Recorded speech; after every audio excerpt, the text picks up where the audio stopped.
किशोर जी शहर में रहते थे। उनको एक बेटी और एक बेटा था। बेटे का नाम अनिल और बेटी का नाम लीला था। उम्र होने पर पहले बेटी की और बाद में बेटे की शादी करवाई। बहू का नाम सीमा था। शादी के 2-3 सालों में ही सीमा का वजन काफ़ी बढ़ गया था और वह पहले से दुगनी मोटी दिखने लगी थी। इस मोटापे की वजह से सीमा को कई लोगों के ताने सुनने पड़ते थे। पड़ोसी भी उसे मोटी भैंस कहने में हिचकिचाते नहीं थे। कितनी मोटी हो गई है, कैसे दिन पर दिन फैलते जा रही है, देखो जरा भी शर्म नहीं आती। पति बेचारा सूखा जा रहा है, यह देखो खाकर कैसे मोटी हो रही है। कुछ इस तरह की बातें अक्सर सीमा की कानों में पड़ जाती थी। स्वभाव से हंसमुख सीमा इन बातों को इग्नोर कर भी देती, लेकिन उसे ज़्यादा दुख तब होता था जब उसकी खुद की सास और नंद उसके मोटापे के लिए उसे दोषी ठहराते और भला बुरा कहती। अनिल शरीर से काफ़ी दुबला पतला था। शादी के बाद भी उसके शरीर में रत्ती भर का भी फर्क नहीं आया था। हालांकि सीमा मोटी होती जा रही थी, उसमें उसका कोई दोष भी नहीं था, बल्कि सीमा तो अनिल से भी कम खाना खाती और दिन पर दिन घर के सारे काम करती रहती थी।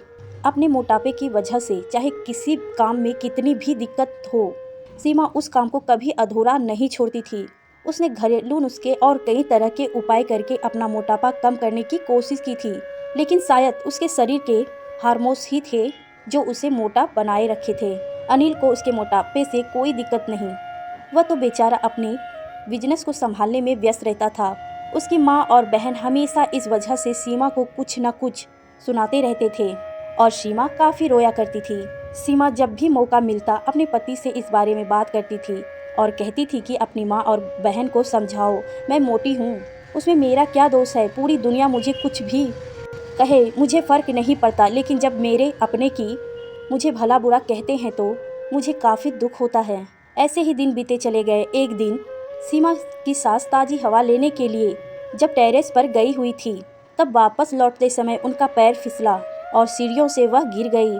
भाग्य से वह बच गई, लेकिन उसके पैर में बड़ा फ्रैक्चर आया। उनको अब एक जगह से दूसरी जगह जाने में भी काफ़ी दिक्कत लेने लगी।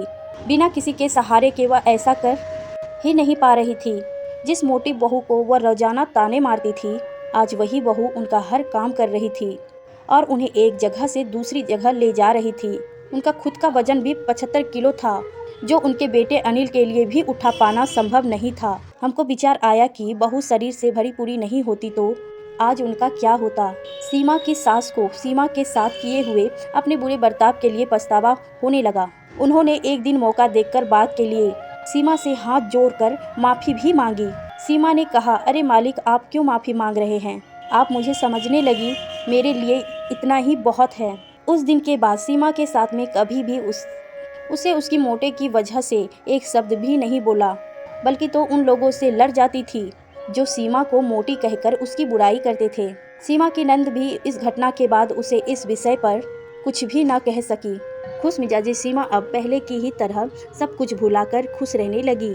दोस्तों, हमारे समाज में, हमारे आसपास आपको ऐसे कई लोग मिल जाएंगे जो दूसरों को उनके शरीर की बनावट के हिसाब से गलत नाम देते हैं या उन्हें नीचा समझते हैं।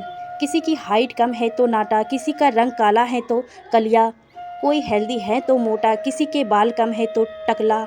हमें ऐसी सोच को पूरी तरह खत्म करना होगा और यह समझना होगा कि बाहरी स्वरूप ज़्यादा मायने नहीं रखता, मायने रखता है तो भीतरी खूबसूरती, स्वभाव और विचार।